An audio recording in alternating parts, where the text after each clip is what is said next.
ورنہ کوئی ماں باپ یہ نہیں چاہتا کہ ان کی اولاد اچھا پڑھا لکھا طبقہ نہ بنے، اچھی تعلیم حاصل نہ کرے، معاشرے میں مقام حاصل نہ کرے، کوئی والدین یہ نہیں چاہتا۔ بس یہ کچھ کنسرنز ہوتے ہیں کہ جہاں باہر جائے گا وہاں کھانے پینے کا اس کا معاملہ کیسے ہوگا، صحت کا خیال کون رکھے گا، وہاں حالات کیا ہوں گے، معمولات کیا ہوں گے، معاملات کیا ہوں گے، ماحول کیا ہوگا، اس وجہ سے بیان کرتے ہیں اپنے جو کنسرنز ہیں وہ بیان کرتے ہیں، لیکن اس پر اولاد کا یہ کہنا کہ آپ پرانے خیالات کے ہیں، یہ زیادتی ہے۔ دوسری بات یا دوسرا موقع جس پر یہ بات آتی ہے وہ آتی ہے جب بچے کہتے ہیں کہ ہم شادی کرنا چاہتے ہیں اپنی پسند کی۔ وہاں پر یہ بات آتی ہے کہ میں اس لڑکی کو پسند کرتا ہوں یا اس لڑکے کو پسند کرتا ہوں، تو والدین کہتے ہیں کہ نہیں نہیں یہ ہمارے نزدیک ٹھیک نہیں ہے، اس میں یہ خرابیاں ہیں۔ تو وہاں پر آ کر یہ بات آتی ہے کہ آپ کو پتہ ہی نہیں ہے امی، آپ کو پتہ ہی نہیں ابو، آپ پرانے خیالات کے ہیں، اس فیملی کا اسٹیٹس دیکھیں، اس خاتون اس لڑکی نے کیا کچھ حاصل کیا ہے زندگی میں اس کو دیکھیں، یا اس لڑکے نے کیا اسٹیٹس بنایا ہے معاشرے میں اس کو دیکھیں، اور آپ ہماری بات نہیں مان رہے، آپ وہی پرانے خیالات کے بھائی خاندان میں ہوگی اور ہماری زبان بولنے والی ہوگی فیملی تو ان کے ساتھ شادی ہوگی، رسم و رواج کا خیال رکھے گی تو ہوگی۔ لیکن جب اس موقع پہ بھی آپ کہتے ہیں نا کہ والدین پرانے خیالات کے ہیں، میں آپ کو دعوے سے کہتا ہوں اس میں بھی والدین کی کوئی نہ کوئی بات، حالانکہ ایج کا فرق ہے، زمانے کا فرق ہے، کوئی نہ کوئی بات والدین کی ایسی ہوتی ہے جو آپ کو بعد میں یاد آتی ہے۔ رشتوں کے معاملے میں جب بچے کہتے ہیں نا کہ آپ امی ابو آپ پرانے خیالات کے ہیں، یہ بالکل غلط بات ہے، ایسا نہیں ہے۔ کچھ اگر باتیں ایسی ہیں بھی تو آپ قائل کریں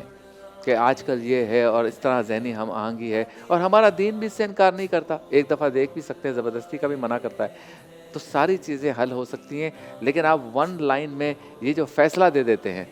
آج کل کی اولاد سے مخاطب کہ آپ پرانے خیالات کے ہیں، آپ کو کچھ نہیں پتہ، بالکل اسی طرح سے مکان لینا ہے اور بالکل اسی طرح سے اپنی نہیں خاندان میں کسی اور کی شادی پر مشورہ ہو رہا ہے، یا خود نہیں لیکن کسی اور کو فیملی کے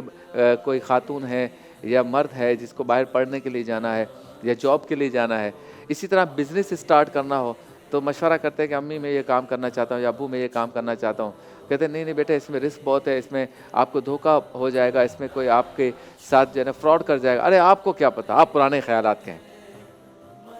دعائیں لیں گے نا دعائیں، تو دعائیں لینے کے لیے آپ کو رویہ ٹھیک کرنا پڑے گا، والدین سے شفقت سے پیش آنا پڑے گا، محبت سے پیش آنا پڑے گا۔ ٹھیک ہے ایج کا فرق ہے، زمانے کا فرق ہے، ٹیکنالوجی کا فرق ہے، پڑھنے لکھنے کا فرق ہے، لیکن تمام معاملات میں تمام چیزوں میں مشورہ کرنے سے آپ کو خیر ہی ملے گی۔ یہ تجربے کی بات بھی ہے اور یہی ہمیں اساتذہ نے علماء کرام نے سکھایا ہے۔ تو یہ کہنا، میں اپنے بچوں اور بچیوں سے مخاطب ہوں، یہ کہنا ہر بات میں کہ والدین پرانے خیالات کے ہیں، یہ جملہ ہر جگہ فٹ نہیں آتا۔ آپ نے مشورہ بھی کرنا ہے، دلائل بھی دینے ہیں، مسکرا کے بات کرنی ہے، نظریں جھکا کے بات کرنی ہے، اور اخلاق کے ساتھ بات کرنی ہے، شفقت کے ساتھ بات کرنی ہے، اور والدین کو بھی چاہیے کہ اپنے بچوں کے ساتھ دوستی والا رویہ رکھیں، پیار والا رویہ رکھیں، ان کی بات بھی سنیں اور پھر مل کر ایک فیصلے پر پہنچیں، ایک ڈیسیجن پہ پہنچیں، ضد کوئی نہ کرے، اور جب کنسنسس ہو جائے پھر اس ڈیسیجن کے ساتھ آگے بڑھیں گے تو جوائنٹ ڈیسیجن ہوگا۔ خدا نہ خواستہ وہ ڈیسیجن غلط بھی ہو جاتا ہے تو کوئی کسی کو ایک کو ذمہ دار نہیں کہے گا، اور اگر اچھا بھی ہو جاتا ہے تو کسی ایک کو جو ہے وہ اس کی ستائش نہیں ملے گی۔ یہ ساری چیزیں جب جوائنٹ فیملی کے اندر ڈیسیجنز کے ذریعے ہوں گی تو پھر یہ سب کی بھلائی ہے، سب کے لیے خیر ہے۔ چلتے ہیں بریک کی جانب، بریک کے بعد ہوتی ہے آپ سے ملاقات عالم ٹائم میں، علماء کی محفل سجے گی مختصر سے وقفے کے بعد۔